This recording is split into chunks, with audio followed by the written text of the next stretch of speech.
ಹೆಬ್ಬಳಲು Shri Chakramata YouTube channel ವೀಕ್ಷಕರಿಗೆ ನನ್ನ ಹೃತ್ಪೂರ್ವಕ ನಮಸ್ಕಾರಗಳು. ಸುಭಾಷಿತ: ಯಾರೋ ಹೊಗಳಬೇಕು ಎಂದು ಜನ ಮೆಚ್ಚಿಸುತ್ತಾ ಬದುಕುವುದಕ್ಕಿಂತ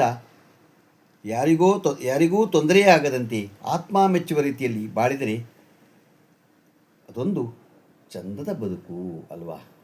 ಇನ್ನೊಬ್ಬರಿಗೆ ತೊಂದರೆ ಆಗಬಾರ್ದು ನಮ್ಮಿಂದ. ಇವತ್ತು ದಿನಪಂಚಾಂಗಕ್ಕಿಂತ ಮುಂಚೆ ಪಾತಾಳ ಲೋಕಗಳು, ಭೂಮಿಯ ಕೆಳಗಿನ ರಹಸ್ಯಮಯ ಮತ್ತು ಅದ್ಭುತ ಲೋಕದ ಬಗ್ಗೆ ತಿಳ್ಕೋಣ. ಭೂಮಿಯ ಕೆಳಗೆಯೂ ಒಂದು ಸಂಪೂರ್ಣ ಪ್ರಪಂಚವಿದೆ. ಹಿಂದೂ ಧರ್ಮಗ್ರಂಥಗಳಾದ ಶ್ರೀಮದ್ ಭಗವದ್ಗೀತಾ, ವಿಷ್ಣು ಪುರಾಣ ಮತ್ತು ಮಹಾಭಾರತಗಳ ಪ್ರಕಾರ ನಮ್ಮ ಬ್ರಹ್ಮಾಂಡವು 14 ಲೋಕಗಳಾಗಿ ವಿಚಿತ್ರವಾಗಿದೆ. 7 ಮೇಲಿನ ಲೋಕಗಳು, ಊರ್ಧ್ವ ಲೋಕಗಳು ಮತ್ತು 7 ಕೆಳಗಿನ ಲೋಕಗಳು, ಅಧೋ ಲೋಕಗಳು. ಭೂಮಿಯ ಕೆಳಗೆ ಇರುವ ಈ 7 ಲೋಕಗಳನ್ನೇ ಪಾತಾಳ ಲೋಕ ಎಂದು ಕರೆಯುತ್ತಾರೆ. ಅತಿ ದೊಡ್ಡ ತಪ್ಪು ಕಲ್ಪನೆ ಪಾತಾಳ ಲೋಕ ಎಂದರೆ ನರಕ ಅಲ್ಲ. ಇದು ದಾನವರು, ನಾಗರು ಮತ್ತು ಅಸುರರ ವಿಶಿಷ್ಟ ದಿವ್ಯ ಮತ್ತು ಮಾಯಾಮಯ ಲೋಕವಾಗಿದ್ದು, ಇಲ್ಲಿ ಐಶ್ವರ್ಯ, ಸೌಖ್ಯ ಮತ್ತು ಅಮೂಲ್ಯ ರತ್ನಗಳು ಕೊರತೆಯೇ ಇಲ್ಲ. ಈಗ ಈ 7 ರಹಸ್ಯಮಯ ಪಾತಾಳ ಲೋಕಗಳ ಬಗ್ಗೆ ನಾವು ತಿಳ್ಕೋಣ. ಅತಲ ಲೋಕ: ಇಲ್ಲಿ ಮಾಯಾಶಕ್ತಿಗಳು ಮತ್ತು ಅಪಾರ ಸೌಕರ್ಯಗಳಿವೆ. ಇದರ ಅಧಿಪತಿ ದೈತ್ಯ ಬಾಲ ಆಗಿದ್ದು, ಇದನ್ನು ತಂತ್ರಶಕ್ತಿ ಮತ್ತು ಭೋಗದ ಕೇಂದ್ರವೆಂದು ಪರಿಗಣಿಸಲಾಗುತ್ತದೆ. ವಿತಲ ಲೋಕ: ಇಲ್ಲಿ ಭಗವಾನ್ ಶಿವನು ಆಟಕೇಶ್ವರ ರೂಪದಲ್ಲಿ ವಾಸಿಸುತ್ತಾರೆ. ಇದು ಬಂಗಾರದ ಸಮೃದ್ಧಿ ಮತ್ತು ಅಗ್ನಿತಾಂತ್ರಿಕ ಶಕ್ತಿಗಳಿಂದ ಕೂಡಿದ ಲೋಕವಾಗಿದೆ.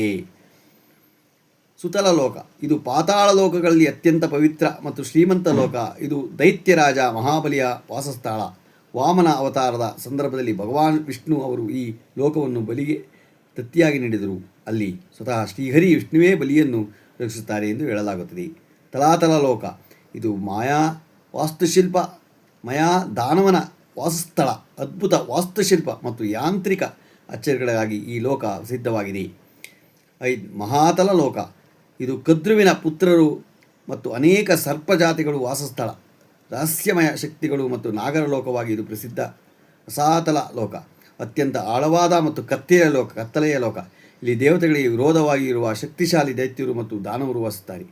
ಪಾತಾಳ ಲೋಕ, ನಾಗಲೋಕ: ಇದು ಬ್ರಹ್ಮಾಂಡದ ಅತಿ ಕೆಳಗಿನ ಲೋಕ. ಇಲ್ಲಿ ನಾಗರಾಜ ಶೇಷನಾಗನು ವಾಸಿಸುತ್ತಾನೆ. ತನ್ನ ಪಣಿಗಳ ಮೇಲೆ ಭೂಮಿಯನ್ನು ಧರಿಸಿರುವವನು ಎಂದು ಹೇಳಲಾಗುತ್ತದೆ. ಈ ಲೋಕ ಸೂರ್ಯನ ಬೆಳಕಿನಿಂದಲ್ಲ, ದಿವ್ಯ ಮಣಿಗಳ ಕಿರಣಗಳಿಂದ ಸದಾ ಪ್ರಕಾಶಮಾನವಾಗಿದೆ.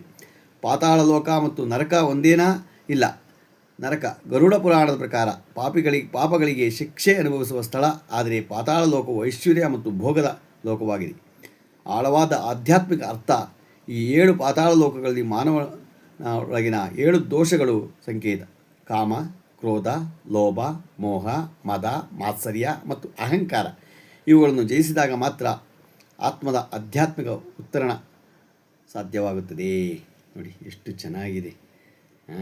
ಭಾಳ ನಿಜವಾಗಲೂ ಈ ಲೋಕದ ಬಗ್ಗೆ 7 ಲೋಕಗಳು, 14 ಒಟ್ಟು ಈ ನಾವು ಇಂದಿನ ಪುರಾಣವನ್ನು ನಾವು ತಿಳ್ಕೊಂಡಾಗ ಎಷ್ಟೆಷ್ಟು ನಮಗೆ ತಿಳಿಯುತ್ತೆ ಅಲ್ವಾ. ನಮ್ಮ ಸನಾತನ ಧರ್ಮ, ಹಿಂದೂ ಧರ್ಮವನ್ನು ನಾವು ಯಾವುದೇ ಆಗಲಿ ಕಥೆಗಳ ಮೂಲಕ ನಾವು ಇವನ್ನೆಲ್ಲ ಹಿಂದಿಂದ ಏನೇನಿದೆ ಅನ್ನೋದನ್ನು ನಾವೆಲ್ಲ ಹಿಂದೋರು ಎಲ್ಲ ತಿಳಿಸಿದ್ದಾರೆ. ಅದನ್ನು ನಾವು ತಿಳ್ಕೋಬೇಕು. ತಿಳ್ಕೊಂಡಾಗ ಎಲ್ಲ ಕತೆ ಗೊತ್ತಾಗತ್ತೆ. ಗೊತ್ತಾಯ್ತಾ?